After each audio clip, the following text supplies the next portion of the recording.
Hello again, it's me, Drew Tosh here with some more Daily Rundown.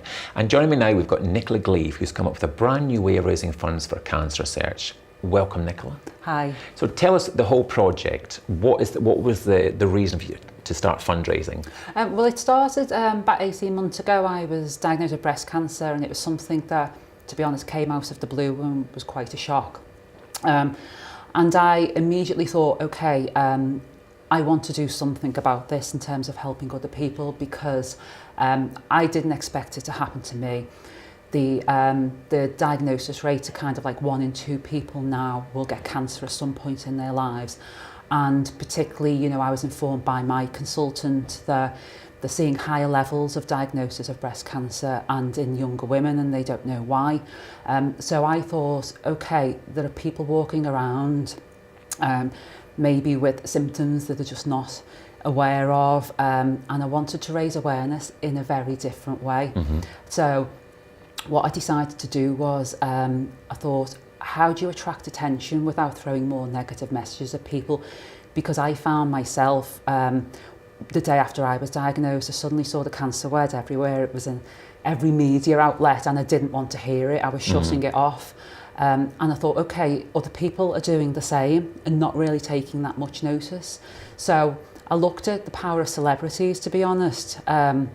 Examples like Angelina Jolie, when she came out in public and announced she'd had a mastectomy, it made an impact. There was also the Kylie Effect as well, wasn't it? Kylie, yeah. When she was diagnosed, a lot more younger women went and got screened. Yes, no, she was. So people kind of, you feel like you know celebrities, people look up to them and take notice, and especially I think the media coverage that it gets when they come out and announce something. So I really wanted to make an impact in a different kind of way, hook people in on something different.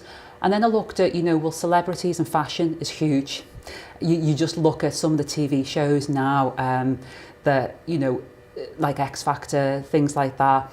Often the media the following day is not even focusing on the acts, it's about what the judges were wearing. Yeah. So, and also alongside with that, we've all got things in our wardrobe we just don't wear anymore.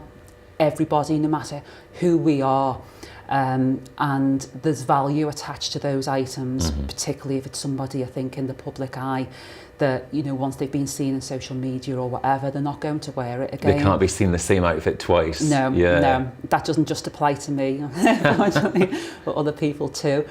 So I wanted to look at how we can attract people to bring forward those items which are just cramping the wardrobe, gathering dust, and can raise a lot of money for a good cause, because we'll be promoting it in a high profile way. We'll be showcasing these are the people, these are the organisations, these are the businesses who are donating. So it's not just celebrities, it's anyone, anywhere who's got some either designer or high quality, high-end clothes. We're talking to TV companies like wardrobe departments, fashion designers who have got previous stock or samples, fashion stylists who are styling people for photo shoots, boutiques, shops, retailers who have got stock that are just not being sold, that could be promoted in a high profile way to raise a lot of money for cancer charities. And is the form it's going to take, it's going to be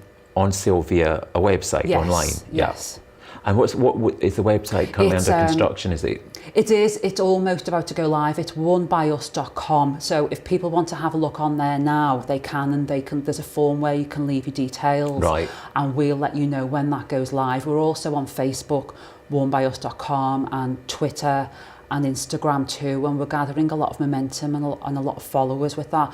But what we're looking for is for people to contact us if they want to join this campaign, this really community of people that we're creating, who all want to come together and join a good cause, really. And because there is a sense of empowerment about it as well, isn't there? Yes. I mean, my mum had breast cancer, and when she was diagnosed, I remember very clearly her initial thought was, well, we just won't say anything to people. Yes. And it was one of the nurses actually said, well, I think that's not particularly a fair way to go about it for your next of kin and other people.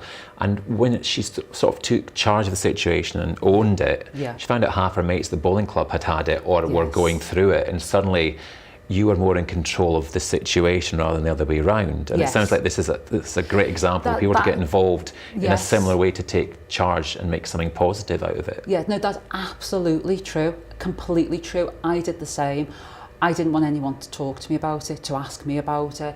You know, I even said to my mum, can you tell my sister, and when everybody sees me next, don't talk to me about it unless I mention it. I kind of needed to lead a normal life, and this was something that was just going on alongside it, that when I had to go for appointments, when I had to go for treatment, it was just something that was being done alongside my normal life. So I didn't really tell many people at first. It was more when I kind of came through the treatment that I did feel empowered. I thought, I've done this, and if I'm being honest, it's totally turned my life around. It is a game changer. There's no getting away from it, isn't it? It's given me a resilience that I never had before. It's made me realise that if you can get through this, you can get through anything. And to be honest, I want to share that story now. I want to be a bit of a role model, possibly, for people to show that, you know, when you're faced with a situation, a diagnosis like that, you can go one of two ways, and it's very easy to go down the negative route. But you can empower yourself, and you can, you know, I totally believe in positive mindset as well. So I think having something like this, that, you know, my energies have been generated towards doing something to help other people, that got me through it, to be honest. And it's empowered me now to really, I want to help others. I want to raise awareness as much as possible. And is this going to be for all cancer charities, or are you going to affiliate yourself to one specific organisation? Yes, I just want to help as many as possible. So at the moment, I'm working with Cancer Research UK and Clatterbridge Cancer Charity, which is the hospital where I was treated. But yes, we're talking to others. So people who are donating items to us, they can identify which cancer charity they want to support, because I recognise that people have personal experiences and reasons for wanting to support, you know, different ones.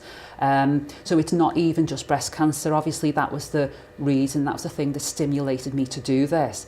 But since I've been sharing my story, like you say, you know, with your experience with your mum, lots of people are coming forward. I've got, you know, friends, family, other contacts who have experienced cancer in many different ways. Yeah. Some who've not survived, to be honest, in the last 12 months or so, and it's a real eye opener.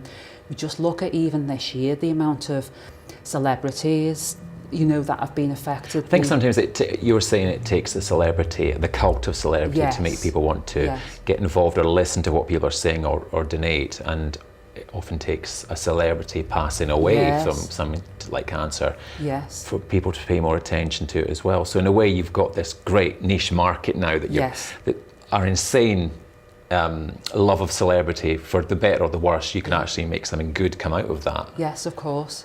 So you were saying before that there's lots of attention happening already without you even trying. It seems to just be taken off. Yes, it has. I think I've got a really good network of contacts anyway. So at the minute, I've got quite a number of celebrities who've come forward, and it's been through either a personal contact or an introduction through a personal contact. I haven't even really gone out there with a fully blown campaign yet. You know, we're drawing up a list of agents and celebrities and a whole range of other people that we want to target.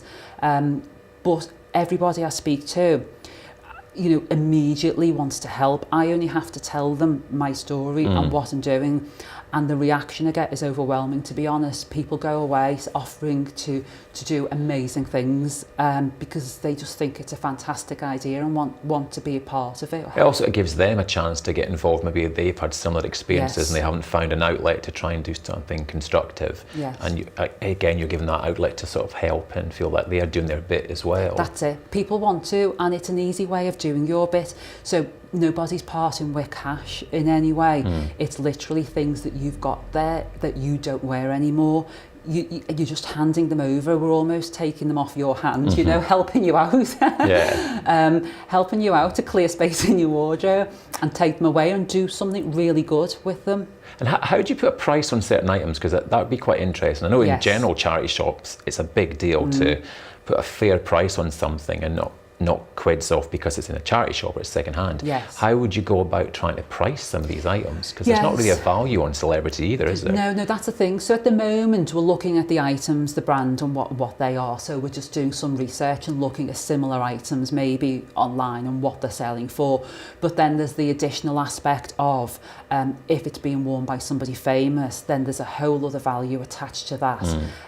So some items will be fixed price on the website and some will be have an auction facility and price, because the whole purpose of this is to raise as much money to really maximise the value of the item, and on a continuous basis. So this is not like kind of like a one-off charity auction, that happens once or twice a year. Yeah. This is a continuous thing where there's regular volumes of stock on an ongoing basis on the site, or at events, and being asked to do lots of events at bars, restaurants and other venues, people who are interested in holding like a social gathering, a fashion show, whatever, where we can auction items, sell different things, just raise awareness. So it's all about, for me, kind of using a lot of profile and publicity to raise that extra money, really. Yeah. And just to sort of like sum up, I mean, obviously you've had all your experiences and it's prompted you to do all this. What would you say to people who maybe are start that journey, that potentially dark hole? How did you find a way to plough through that and just keep going and keep strong, and then turn obviously into a great potential fundraising scheme? Yes. No, it's hard. I'll be honest. Initially, you think, well, is that it? I'm going to die. You told you got cancer. That's almost kind of one of the worst things you can hear. Well, what certainly was the worst thing I've ever experienced. But it was kind of like, okay, this realization that you can either sink or swim, and often, there are so many kind of success stories now of people pulling through. That was the other thing for me. It's all about finding it early. And that's part and parcel of what I want to do, because I know a few months down the line it could have been a very, very different story for me. Early screening is really important. If you've any doubts at all about anything, go and see your doctor. Yeah. So just remind me one more time, the name of the website. Yes, it's wornbyus.com. And there's the Facebook page as well. Yes, and there's a Twitter account and Instagram, all the same, yes. Right, well, I think it's a great idea. Thank you so much. And we'll look forward to catching up maybe somewhere down the line and see how it's all progressed. Absolutely. Thanks very much for coming in. Thank you. We'll be back in a few minutes' time with some more of the more unusual stories of the day, and our guests will be having a good old rant, so we'll see you in a couple of minutes.